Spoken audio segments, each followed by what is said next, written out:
નમસ્કાર મારા વહાલા વિદ્યાર્થી મિત્રો, આજે વાત કરીશું ધોરણ 10 વિષય વિજ્ઞાનના પેપર નંબર 3નું સંપૂર્ણ મિત્રો સમજૂતી સાથેનું સોલ્યુશન આ વિડીયોની અંદર મેળવીશું. એ પહેલા ચેનલની અંદર પ્રથમ વખત આવ્યા છો અને 5 પ્રેક્ટિસ પેપરનું સોલ્યુશન મેળવવા માંગો છો તો મિત્રો ચેનલને ખાસ સબસ્ક્રાઇબ કરી દેવા માટે વિનંતી છે.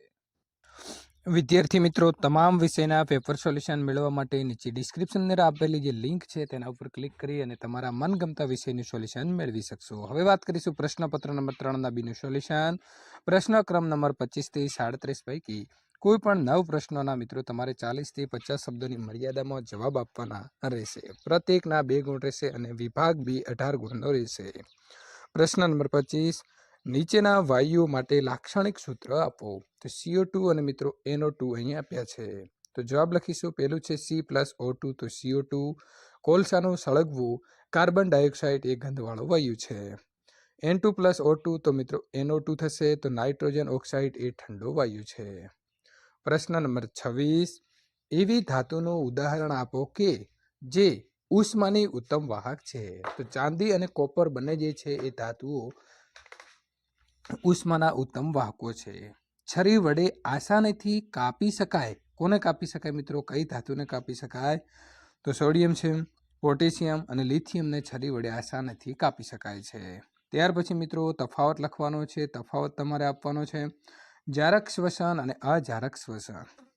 જારક શ્વસન આ ક્રિયામાં ઓક્સિજનનો ઉપયોગ થાય છે. અજારકમાં આ ક્રિયાની અંદર ઓક્સિજનનો ઉપયોગ થતો નથી. નંબર 2, જારક શ્વસનમાં આ ક્રિયાના અંતે CO2 અને H2O ઉત્પન્ન થાય છે. અજારક આ ક્રિયાના અંતે પ્રાણીજન્ય માધ્યમમાં લેક્ટિક એસિડ અને વનસ્પતિ માધ્યમમાં ઇથેનોલ અને CO2 ઉત્પન્ન થાય છે. પ્રશ્ન નંબર 28, બીજાણુ દ્વારા પ્રજનનથી સજીવને કેવી રીતે લાભ થાય છે? મિત્રો જવાબ લખીશું કે પ્રતિકૂળ પરિસ્થિતિમાં બીજાણુ જાડી રક્ષણાત્મક દિવાલથી અવિરત હોય છે. તે પ્રતિકૂળ પરિસ્થિતિમાં અસ્તિત્વ જાળવી રાખવા મદદરૂપ છે. બીજાણુ લાંબા અંતર સુધી વિકિરણ પામે છે. અનુકૂળ પરિસ્થિતિ પ્રાપ્ત થાય ત્યારે જ બીજાણુ જે છે એ અંકુરણ પામે છે અને આ રીતે બીજાણુ દ્વારા પ્રજનનથી સજીવને લાભ થાય છે. પ્રશ્ન નંબર 29, તે માટેનું કારણ તમે વિચારી શકો કે જટિલ સંરચનાવાળા સજીવો પુનઃજનન દ્વારા નવી સંતતિ શા માટે ઉત્પન્ન કરી શકતા નથી? તો મિત્રો જટિલ સંરચનાવાળા સજીવો નીચેના કારણોસર પુનર્જનન દ્વારા નવી સંતતિ ઉત્પન્ન કરી શકતા નથી. જટિલ સજીવોની અંદર વિવિધ કોષ પ્રકારો વિવિધ ચોક્કસ કાર્ય કરે છે. જટિલ સજીવો પેશીઓ અને અંગો ધરાવે છે અને આ વિશિષ્ટ પેશીઓ અને અંગોના કારણે જટિલ સજીવોનું પુનર્જનન ક્ષમતા દૂર થઈ જાય છે. જટિલ સજીવોમાં પ્રજનન માટે વિશિષ્ટ પ્રકારના કાર્ય વડે થાય છે. મિત્રો જટિલ સજીવોમાં પુનર્જનન માટેના વિશિષ્ટ કોષો હોતા નથી. પ્રશ્ન નંબર 30, પડદા ઉપર લેન્સ દ્વારા વસ્તુનું ધૂંધળું પ્રતિબિંબ રચાય છે. જે આપેલ આકૃતિમાં દર્શાવ્યું છે. પડદો, લેન્સ અને વસ્તુ. હવે મિત્રો પ્રશ્ન અહીં છે કે પડદા ઉપર સ્પષ્ટ પ્રતિબિંબ મેળવવા માટે વસ્તુ, અંતર અને લેન્સની કેન્દ્ર લંબાઈમાં શું ફેરફાર કરશો? જે ધૂંધળું દેખાય છે એ ચોખ્ખું દેખાય એના માટે શું કરશો? તો પડદા ઉપર વસ્તુનું સ્પષ્ટ પ્રતિબિંબ મેળવવા માટે વસ્તુને આગળ અને પાછળ ખસેડો અથવા તો લેન્સને આગળ અથવા પાછળ ખસે, જેથી લેન્સની કેન્દ્ર લંબાઈમાં ફેરફાર થશે અને તેનું સ્પષ્ટ જે છે પ્રતિબિંબ મેળવી શકાશે. પ્રશ્ન નંબર મિત્રો 31, એક વિદ્યાર્થી ભાવિન ઓહમના નિયમને સમજવા નીચેની આકૃતિમાં દર્શાવ્યા મુજબ એક વિદ્યુત પરિપથ દોર્યો છે. તેના શિક્ષક આશીષભાઈને કહ્યું કે વિદ્યુત પરિપથમાં સુધારો જરૂરી છે. તો વિદ્યુત પરિપથ સુધારીને ફરીથી લખો. તો મિત્રો આ પ્રકારે જે છે તે ભાવિને દોર્યો હતો. જેમાં મિત્રો આપણે અહીં જોઈએ કે જે એમ્પિયર છે એ એમ્પિયર અહીં આપેલો છે. તે ખરેખર એમ્પિયર નહીં આવે, વોલ્ટેજ આવશે. શું આવશે? વોલ્ટેજ આવશે. અને મિત્રો જે એમ્પિયર અહીં હતો એ એમ્પિયર વોલ્ટેજ જે છે એની જગ્યાએ અહીં તમે જે જોઈ શકો છો એમ્પિયર અહીં દોરવાનો રહેશે. એટલે કે બંનેનું સ્થાન જે છે તે ભાવીને ખોટું દોરેલું હતું. અહીં વિદ્યાર્થી મિત્રો બેટરી આપેલી છે. બેટરીના સ્થાને રહેશે અને અહીં કે એટલે કે કળ જે છે તે થઈ જશે. તો મિત્રો આપણને જે છે એના જે સૂત્રો આપેલા છે તેના સંપૂર્ણ જવાબો પણ છે કે 1 કોષ, 2 કોષ, 3 કોષો, 4 કોષો એ લખ્યું છે તો એ મીટર છે, વી છે તો વોલ્ટ મીટર છે અને પ્લગ કળ છે અને મિત્રો નિકોમનો તાર છે. તો આ પ્રકારે જે છે તે તમારે સાચી આકૃતિ દોરવાની હતી. પ્રશ્ન નંબર 32, અવરોધના સમાંતર જોડાણના ફાયદાઓ જણાવો. તો અવરોધના સમાંતર જોડાણના ફાયદા નીચે પ્રમાણે છે. સમાંતર જોડેલા 3 બલ્બમાંથી કોઈ પણ બલ્બ ઉડી જાય તો પણ બાકીના 2 બલ્બમાંથી વિદ્યુત પ્રવાહ વહેવાનો ચાલુ રહે છે અને તેઓ પ્રકાશિત થાય છે. તેથી જ ઘરના જોડાણમાં વિદ્યુત ઉપકરણો મુખ્ય લાઇન સાથે સમાંતર જોડવામાં આવે છે. સમાંતર જોડાણની અંદર સમતુલ્ય અવરોધનું મૂલ્ય સમાંતરમાં જોડેલ કોઈ પણ અવરોધના મૂલ્ય કરતાં ઓછું હોય છે. તેથી અવરોધોને સમાંતરમાં જોડવાથી વધુ પ્રવાહ મેળવી શકાય છે. પ્રશ્ન નંબર મિત્રો 33, માનલને તેના શિક્ષકે પ્રશ્ન પૂછ્યો કે શા માટે ધાતુની સપાટી ધરાવતા વિદ્યુતીય ઉપકરણો મેઇન્સ સાથે 3 પિન પ્લગ દ્વારા અને તથા વિદ્યુત બલ્બને 2 પિન પ્લગ દ્વારા જોડવામાં આવે છે. તો તેણીએ ઉત્તર આપ્યો કે 3 પિન જોડાણ એ પરિપથમાં જોડાયેલા વાયરોના તાપીય અસરને ઘટાડે છે. તેનો ઉપરોક્ત જવાબ સાચો છે કે ખોટો તે કારણ સહિત તમારે લખવાનો છે. તો મિત્રો ઉપરનો જવાબ સાચો છે, કારણ કે 3 પિન જોડાણમાં ઉપરની જાડી પિન અર્થિંગ માટેની હોય છે. ડાબી બાજુની પિન લાઇવ અને જમણી બાજુની પિન ન્યુટ્રલ હોય છે.